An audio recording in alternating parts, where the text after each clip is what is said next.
if they're average sized cars. Now, if you get an SUV in here, you limit your space, so you're probably going to be able to get 6 cars. And if you're getting all SUVs in here, you'll probably be able to get maybe 4 if you're lucky. Now, most of these high-end cars we're moving are like exotics, like Lamborghinis and Ferraris, like I previously stated. So they're going to be short, low to the ground, and not take up much space. So we can usually get at least 6 cars in this trailer. Now, all the decks are also adjustable. Excuse me. Going to be flush. So we can raise it up, bring it down, and adjust it as we need it to fit the cars in the trailer. The bottom floor that we're all standing on is also adjustable. Axle, please quickly demonstrate. You can stay right here. So yeah, you can stay up on top. Stay up on top. It's very slow. It doesn't move that quick.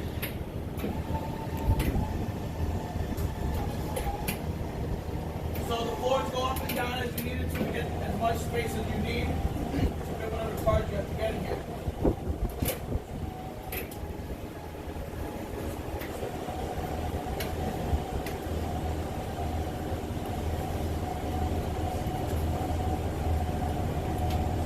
Just watch your feet in the end there. Do any of you have any questions right now? You guys have to have questions. Last class, I haven't any questions at this point. Go ahead. How much does it cost? The trailer? Yeah. So the equipment, the trailer costs roughly $400,000. The truck costs about $180,000. So altogether, you're looking at close to $600,000 between the truck and the trailer. Any more questions? Good. So this question was, has anyone's car ever been damaged? No. Knock on wood, like I did last class. We have not damaged any vehicles. Axel is what I consider to be probably one of the best guys. I have heard nothing but great things from Axel. All the customers that we get love his work, they love his ethic, they love the way he does his job. So no, we've never had a damage claim. Now, the following question that came with that in case that anyone asked it, if something did happen to a vehicle, we do have, every one of these trailers has insurance. So anything that happened to this or a vehicle inside of the trailer or the trailer itself would be covered by insurance.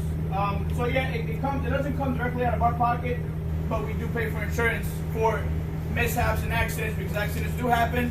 But today we have not had one single, mishap on any vehicles. But so the car transporting, we started at the beginning of the year. The plans for it came about a year and a half, 2 years ago. Like I said, we have a logistics company. We move a lot of dry freight. We were, just brainstorming how can we expand in the trucking industry without getting out of trucking. And this was one of the ideas that we came up with. At first, we were a little hesitant. We weren't sure if this was the right, route to go down. Now, I was on board for the idea from day one because I saw there was another company out of California, and I saw them on Instagram, and they have some pretty cool equipment. And from the first time I saw it, I was like, we should do that. It's something that's really cool, and if they're doing it, it must make sense. So we started this, like I said, beginning of this year, but the plans for it and everything that came about after was about a year and a half ago. What else?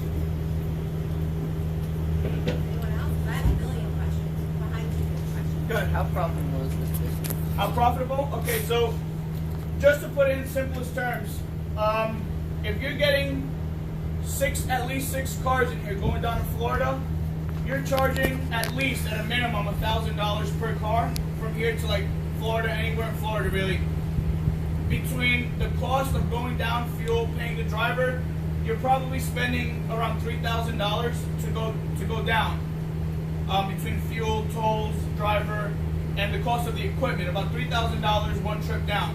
We're making at least $6,000 on the way down, so that's close to $3,000 profit.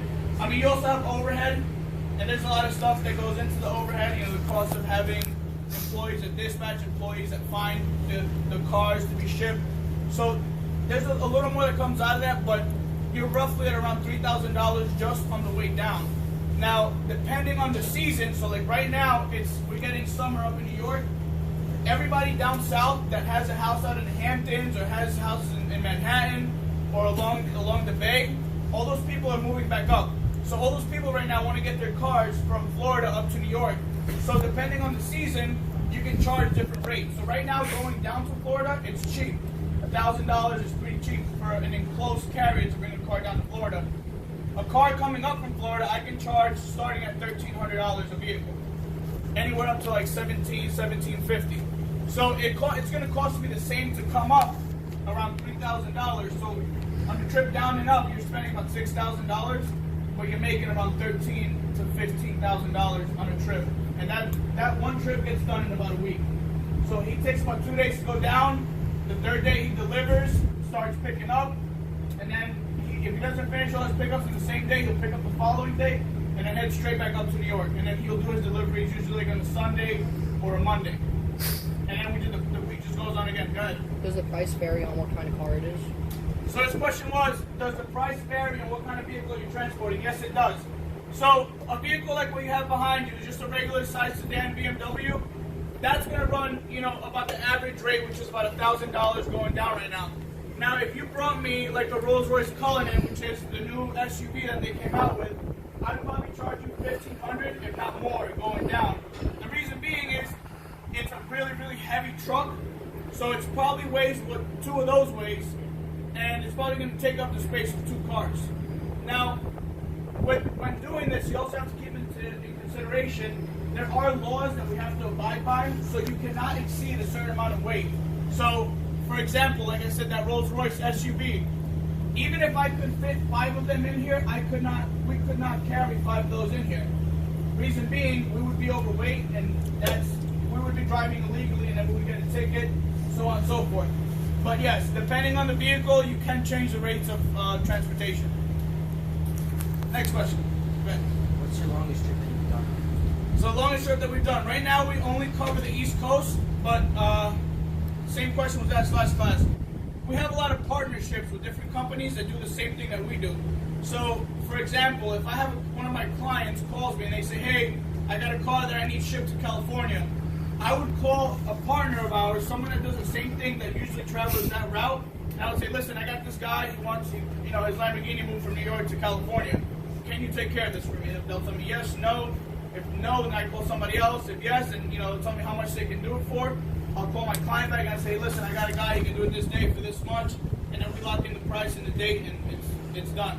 But as far as trip distance, right now we cover the East Coast. So any state on the East Coast we've been to. We've been all the way up to Maine. It goes all the way down to Miami. So any and all the states in between, we've stopped at. Anything else? All right, some interesting facts. Last class asked, I'll just bring it up now. In this business, we have met a lot of influential people, so like famous Instagram people, baseball players, football players. The week prior to opening day for the Yankees, I got a phone call. They had like 15 cars that still needed to be moved, and it needed to be done like ASAP. So they gave me a call. Luckily, I had my driver down in Florida, so I had him go over to the training stadium down in Tampa, Florida, and we picked up about 4 cars for them because at the time that's all the space I had in the trailer to move. And he got up there probably faster. He got there and left after everyone else had already left with the other trailers that were moving cars, and we got there before them. So that just goes to show how great Axel does his job and how proficient and how he does it as fast and as safely as he can. These other guys will probably take their time, and that's what sets the competition apart. You do your job well, you do it fast, and you do what's expected of you, and people are always going to call you back. So when he was down, when he got up to the Bronx, he delivered the car straight into the Yankee Stadium in the players' parking lot. So we actually got to go into the parking lot that only the players are allowed in. And who was it that you met? Tanaka, Gardner, and Paxton.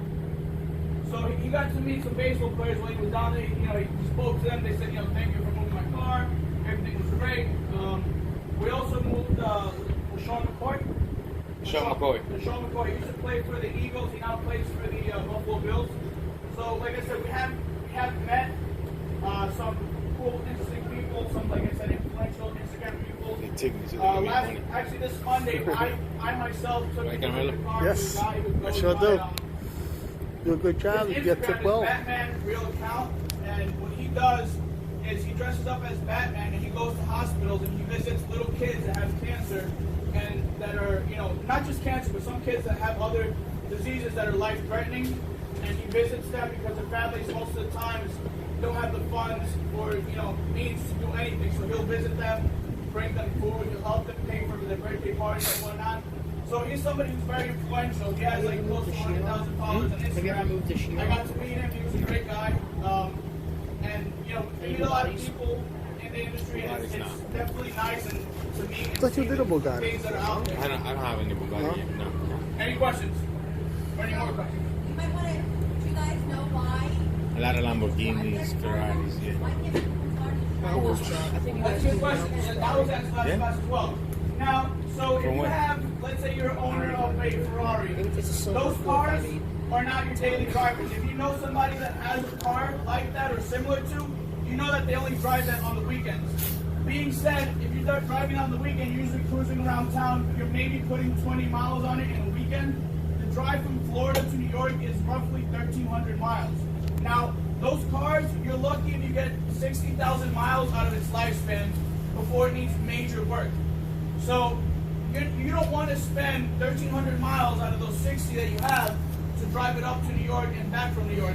On top of the fact that it's tedious, nobody wants to drive in a very tight car for 25, 26 hours, whatever time it takes to drive up here.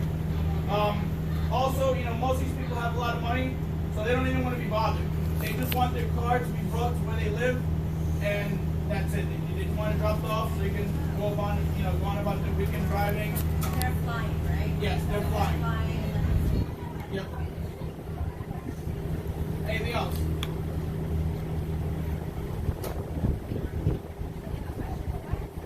No more questions? Good.